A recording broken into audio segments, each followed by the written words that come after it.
Hello, I'm doing a voiceover for this video because I have some notes to reflect on, and I thought this would be a great opportunity.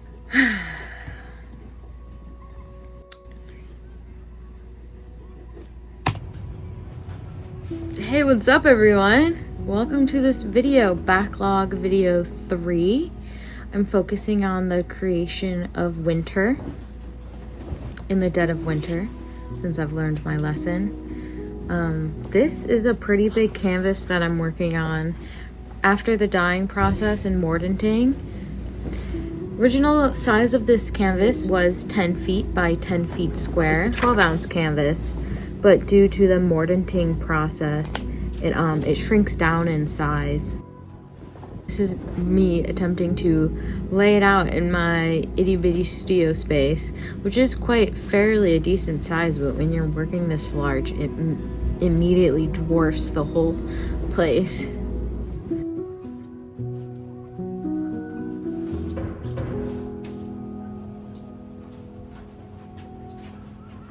A nice little good lay down to get really comfortable. To just like connect with the surface, you know?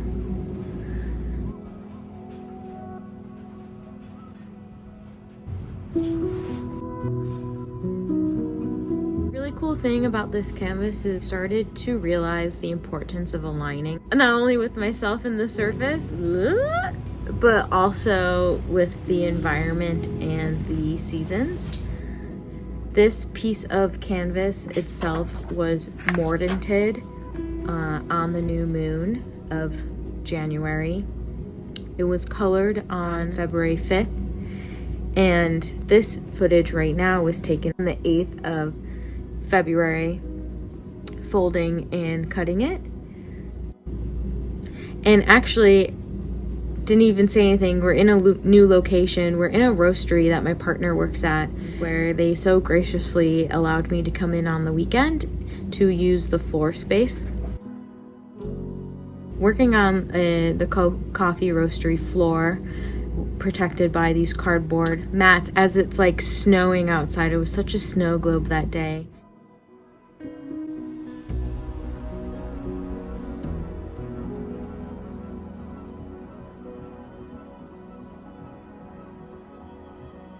Just a little quick long division right there, trying to figure it out, counting on my fingers because I'm an artist, not a mathematician.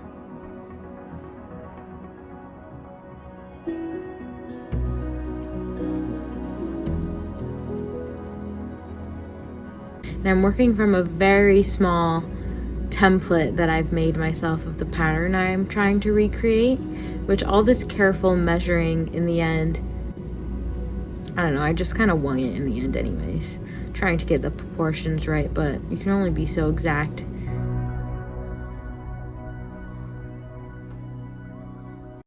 I'm using a charcoal pencil, trying to get that line. There we go.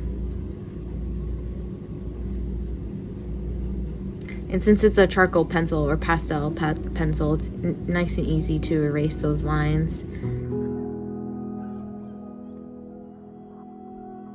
It's hard to do some lines when you're working large scale. Nice little steam, get it a little out, loosen up them fibers.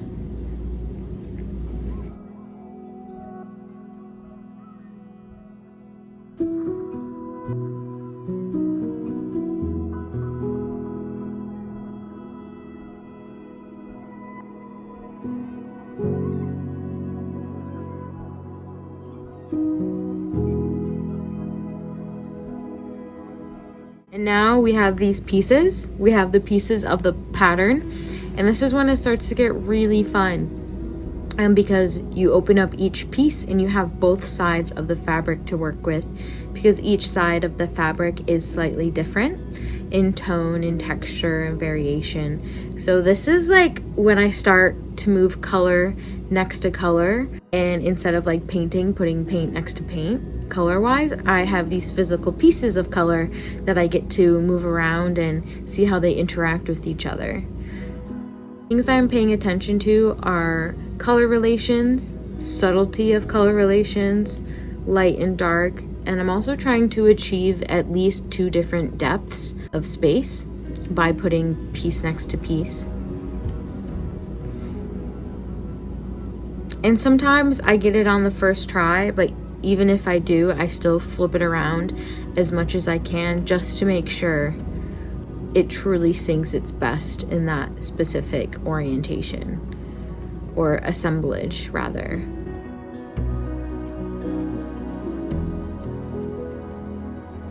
See, I just flip it around like, maybe this way. See, that looks good, right? Great contrast. And then I do the other side just to see, but too much of the same tone, not enough variation.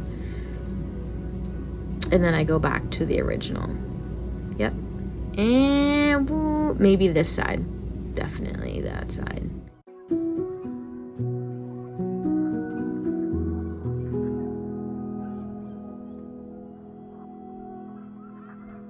This is one of my favorite parts of the whole process, is getting to move color with color.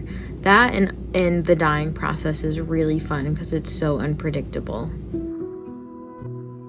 And here's the tentative layout of all the pieces next to each other. And after this, I deserved a break. I had to go. I had to get out of there. Winter was dyed with winter in mind. Specifically, the icicles, the color of the river, the color of the sun that reflects on the snow.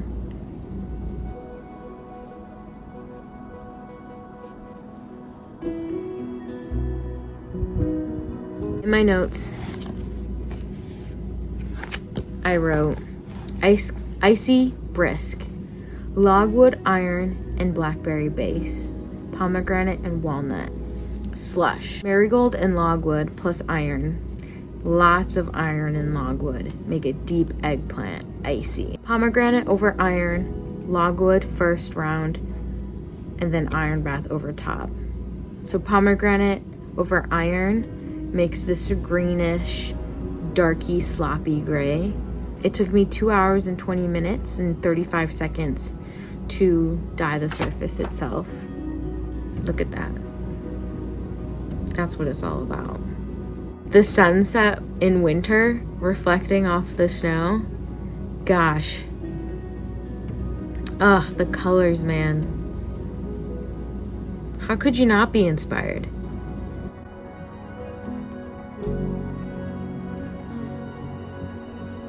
And then I didn't take footage of this, but the whole next day on the 9th, I went back and I did a basting stitch over each line so it stayed in place so I could fold it up and move it.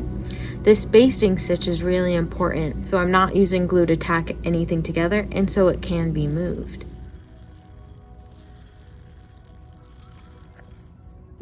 And thus, beading can begin. This process takes a really long time. This is, like I said, after it was cut up, it shrunk. It started as a 10 foot by 10 foot. It shrunk down to 9 feet 8 inches by 9 feet 1 inch.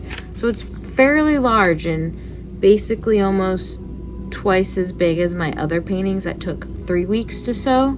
So rightfully, this took me about 6 weeks to sew. And I'm talking about 8 hours of sewing, 4 or 5 days a week. It's all I did. You can see my wrists are bandaged up. I had to start taking care of myself a little bit better by protecting the integrity of my wrists. I forgot to add a bead.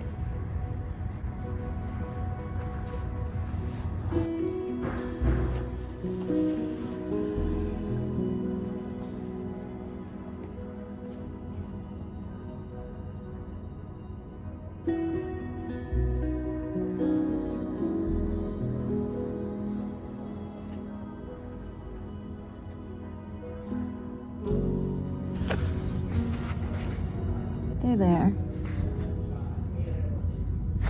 At the very tippy top.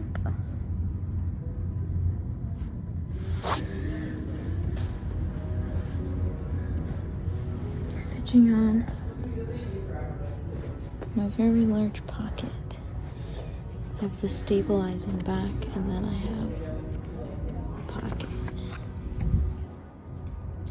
So I've gotten this much done, and I still have all of that to do. I think this is 3.5 hours to do that. And just how I started this painting on the new moon in January, the 29th, I finished it on the full moon in March 14th. And I see that as really symbolic, definitely, for this process, for this painting, this alignment I was falling into with the creation of these artworks.